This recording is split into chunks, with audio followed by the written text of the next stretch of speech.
Dance bar सुधारणा विधेयकासंदर्भात दोषी police अधिकाऱ्यांवर कठोर कारवाईची तरतूद करण्याची आमदार संजय केळकर यांची मागणी. तरुण तरुणींना व्यसनाधीन करणाऱ्या रेव पार्ट्या आणि रात्री उशिरापर्यंत चालणारे बार, डान्स बार ज्या पोलीस अधिकाऱ्यांच्या हद्दीत सुरू असतात त्यांच्यावर कठोर कारवाईची तरतूद डान्सबार सुधारणा विधेयकात करण्यात यावी अशी सूचना आमदार संजय केळकर यांनी केली आहे. डान्सबार सुधारणा विधेयकावर चर्चा करताना आमदार संजय केळकर यांनी रेव पार्ट्यांच्या माध्यमातून व्यसनाधीन होणाऱ्या तरुण तरुणींचा प्रश्न उपस्थित करताना संबंधित पोलीस अधिकाऱ्यांच्या निष्क्रियतेवरही बोट ठेवलं. सलग सुट्ट्यांच्या दिवशी रेव पार्ट्या पर्यटन स्थळावर हॉल भाड्याने घेऊन आयोजित केल्या जातात. जाहिराती देऊन कोड भाषा वापरून तरुणांना आमंत्रित केलं जातं. पार्ट्यांमध्ये अश्लील नृत्याबरोबरच ड्रग्जही उपलब्ध करून दिलं जातं. अशा संस्कृतीमुळे देशाची एक मोठी नवीन पिढी उद्ध्वस्त होत आहे. अशा पार्ट्यांचा देखील या विधेयकात समावेश करण्यात यावा अशी सूचना केळकर यांनी केली आहे. डान्स बार, ऑर्केस्ट्रा बार, हॉटेल हे बेकायदेशीरपणे मध्यरात्रीनंतर आणि अनेक आस्थापना पहाटेपर्यंत छुप्या पद्धतीनं सुरू असतात. या व्यवसायाला जणू पोलीस अधिकाऱ्यांचाच पाठिंबा असतो असं चित्र निर्माण झालं आहे. बेकायदेशीरपणे सुरू असणारे हे व्यवसाय ज्या पोलीस अधिकाऱ्यांच्या कार्यक्षेत्रात येतात त्यांच्यावर कठोर कारवाई करण्याची तरतूदही डान्स बार सुधारणा विधेयकात असावी अशी सूचना देखील केळकर यांनी केली आहे. दादा, दात घासताय ना, मग पाणी का वाया घालवताय? ताई, भांडी घासा नाहीतर फोन पहा, पण नळ का चालू ठेवलाय? अंघोळ झाली ना करून, मग शॉवर चालूच. कपडे धुताय पण पाणी वाया जातंय, त्याचं काय? गाडी अशी धुताय आणि उद्या पाणी कायमचं संपलं तर? पाण्यासाठी किती जणांची वणवण होते. कित्येक कुटुंबांना तर पाणी मिळतही नाहीये. पाणी बोलत नाही, पण आपण त्याची किंमत जाणली पाहिजे. पाण्याचा अपव्यय टाळा, परिस्थिती भीषण होऊ शकते. प्रत्येक थेंब जपा, पाणी वाचवा. पाणी ही निसर्गाची देणगी आहे. पाणी निर्माण करता येत नाही. पाण्याची बचत हीच पाण्याची निर्मिती. ठाणे महानगरपालिकेतर्फे जनहितार्थ जारी. सध्या सुरू असलेल्या मुसळधार पावसामुळे पिसे आणि शहाड येथील अशुद्ध जलउद्वहन केंद्रांमध्ये मोठ्या प्रमाणात गाळ आणि कचरा अडकल्यानं पंपांचा डिस्चार्ज कमी झालाय. परिणामी शुद्ध पाण्याच्या साठ्याची पातळी राखण्यात अडचणी निर्माण होत आहेत. या परिस्थितीवर तातडीनं उपाययोजना करण्यासाठी अंडरवॉटर डायव्हिंग टीमच्या माध्यमातून युद्ध पातळीवर गाळ आणि कचरा काढण्याचं काम सुरू करण्यात आलंय. दरम्यान उपलब्ध पाण्याचं नियोजन आणि मुख्य वितरण व्यवस्थेतील समतोल राखण्यासाठी शहरात झोनिंग पद्धतीनं पाणी पुरवठा करण्यात येत आहे. त्यामुळे पुढील 2 दिवस ठाणे शहरात पाणी पुरवठा अनियमित तसंच कमी दाबानं होण्याची शक्यता आहे. तरी नागरिकांना सहकार्य करण्याचं आवाहन ठाणे महानगरपालिकेच्या पाणी पुरवठा विभागानं केलं आहे.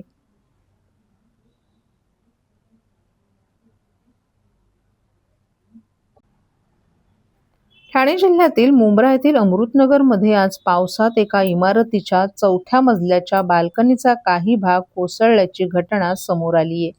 या घटनेत एक व्यक्ती जखमी झाल्याची माहिती समोर आली आहे. प्राथमिक माहितीनुसार अमृतनगर भागातील चांदणी अपार्टमेंटच्या 4थ्या मजल्याची बाल्कनी कोसळल्यानं मोमोज विकणारे मोहम्मद शाहरुख इस्लाम हे जखमी झाले असून त्यांना उपचारासाठी रुग्णालयात दाखल करण्यात आले. या घटनेनंतर महानगरपालिका प्रशासनाचं पथकही घटनास्थळी पोहोचलं. सहाय्यक आयुक्त विजय कावळे यांनी इमारतीची बाल्कनी कोसळली असून या इमारतीमध्ये एकूण 32 फ्लॅट असल्याचं सांगितलं. ही इमारत राहण्यायोग्य आहे की धोकादायक याची पाहणी केली जाईल. त्यानंतर पुढील कारवाई केली जाईल अशी माहिती मुंब्रा प्रभाग समितीचे सहाय्यक आयुक्त विजय कावळे यांनी दिली आहे. ठाणे शहरात सुरू असलेल्या मुसळधार पावसाच्या पार्श्वभूमीवर पालकमंत्र्यांनी आज विविध पूरस्थितीग्रस्त आणि संवेदनशील भागांची पाहणी केली. या पाहणीनंतर त्यांनी प्रशासनाच्या कामकाजाचा आढावा घेत महत्त्वपूर्ण निर्देश दिलेत. यंदा गेल्या वर्षीच्या तुलनेत शहरातील वॉटर लॉगिंगचं प्रमाण कमी असल्याचं त्यांनी सांगितलं. ठाणे शहरात पावसाळ्याच्या अनुषंगानं प्रशासनानं केलेल्या उपाययोजनांचा पालकमंत्र्यांनी आढावा घेतला. शहरात 84 वॉटर पंप कार्यरत असून आवश्यक ठिकाणी तातडीनं पंप बसवल्यामुळे यंदा गेल्या वर्षीच्या तुलनेत पाणी साचण्याच्या घटनांमध्ये घट झाल्याचंही त्यांनी स्पष्ट केलं. मात्र यावर्षी झाडे पडण्याच्या घटनांमध्ये वाढ झाल्याबद्दल त्यांनी गंभीर चिंता व्यक्त केली आहे. पडलेल्या झाडांची वेळेवर छाटणी झाली होती का याचा अहवाल सादर करण्याचे आदेशही देण्यात आले आहेत. तसंच संपूर्ण शहरातील झाडांचं ऑडिट करून भविष्यात झाडे पडण्याच्या घटना टाळण्यासाठी प्रभावी उपाययोजना राबवण्याच्या सूचनाही प्रशासनाला देण्यात आल्यात. कामात हलगर्जीपणा करणाऱ्या अधिकाऱ्यांना कोणतीही सवलत दिली जाणार नसल्याचं स्पष्ट करत निष्काळजीपणा करणाऱ्या अधिकाऱ्यांना 8 दिवसांसाठी निलंबित करण्याचे तसंच काही अधिकाऱ्यांच्या बदल्यांचे आदेश देण्यात आल्याची त्यांनी माहिती दिली आहे. चांगलं काम करणाऱ्या अधिकाऱ्यांचा सन्मान केला जाईल तर हलगर्जीपणा करणाऱ्यांवर कठोर कारवाई होईल असा इशाराही त्यांनी दिलाय. वादळी वाऱ्यामुळे काही ठिकाणी झाडं पडल्याच्या घटना घडल्या असून प्रशासनानं 24 तास सतर्क राहण्याच्या सूचना देण्यात आल्या आहेत. TDRFचे कार्य समाधानकारक असल्याचं सांगत त्यांना आवश्यक असलेली सर्व यंत्रसामग्री आणि सुविधा उपलब्ध करून देण्याचे आदेशही देण्यात आले आहेत. यावेळी त्यांनी प्रशासनाला 0 जीवितहानी आणि 0 मृत्यू हे उद्दिष्ट ठेवून काम करण्याच्या सूचना दिल्यात. तसंच आषाढी वारीसाठी निघालेल्या वारकऱ्यांनाही पाऊस, वादळ आणि वाऱ्याची परिस्थिती लक्षात घेऊन सुरक्षितपणे प्रवास करण्याचं आवाहन केले. दरम्यान पावसाळी उपाययोजनांसाठी जलविकास विभागाकडून 10 कोटी रुपयांचा निधी मंजूर करण्यात आल्याची त्यांनी माहिती दिली आहे.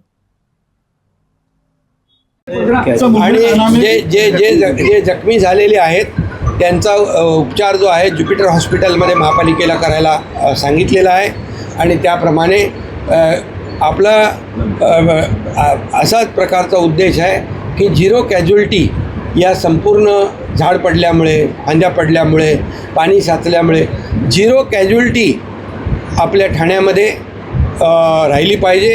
एकही मृत्यू होता कामा नये ही काळजी आपण घेऊया. नुकसान भरपाई आपल्याला करता येते, परंतु एखाद्याचा जीव गेला तर आपल्याला तो त्याच्या परिवारासाठी खूप दुःखदायक आहे आणि मग हे सर्व काळजी या ठिकाणी आपण घ्यायला रिक्षावरती टँकर पडलं, अपघात झालेला आहे, त्यामुळे दोघांचा मृत्यू झाला अशी माहिती मिळते.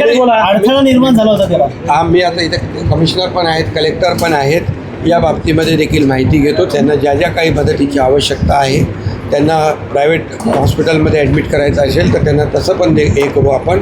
आणि दुर्दैवाने मृत्यू झाला असेल तर त्यांच्या परिवारांना देखील जी काही मदत आहे ती आम्ही देऊ. वारकऱ्यांना काय आव्हान करणार? पालखी प्रस्थान सुरू झालेला आहे. देहू रोड असेल अनेक ठिकाणी पालखी प्रस्थान सुरू झालेला आहे.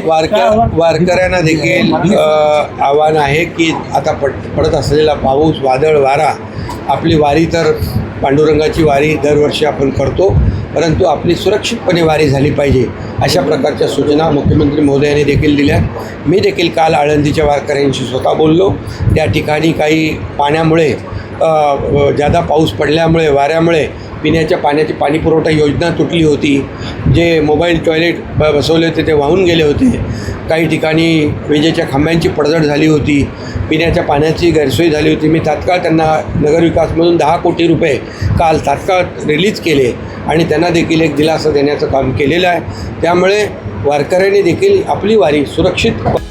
वाहतूक ऑपरेटरसाठी व्यावसायिक वाहने खरेदी करण्यासाठी सोपी आणि विश्वासार्ह कर्ज सुविधा. कर्ज मर्यादा 1 कोटी रुपयांपर्यंत, 5 वर्षांची परतफेडीची मुदत, आकर्षक व्याजदर. TJSB fleet term loan. TJSB सहकारी बैंक लिमिटेड, भरोसे का बैंक, भविष्य का bank. Asset backed credit loan. व्यवसाय आणि आर्थिक गरजांसाठी मालमत्तेवर आधारित कर्ज.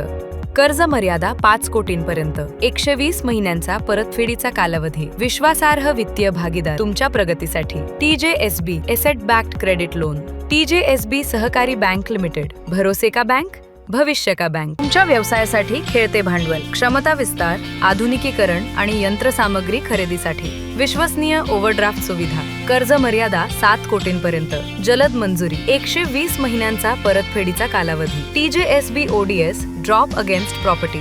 TJSB सहकारी बैंक लिमिटेड, भरोसे का बैंक, भविष्य का बैंक. वारी झाली पाहिजे यासाठी प्रयत्न.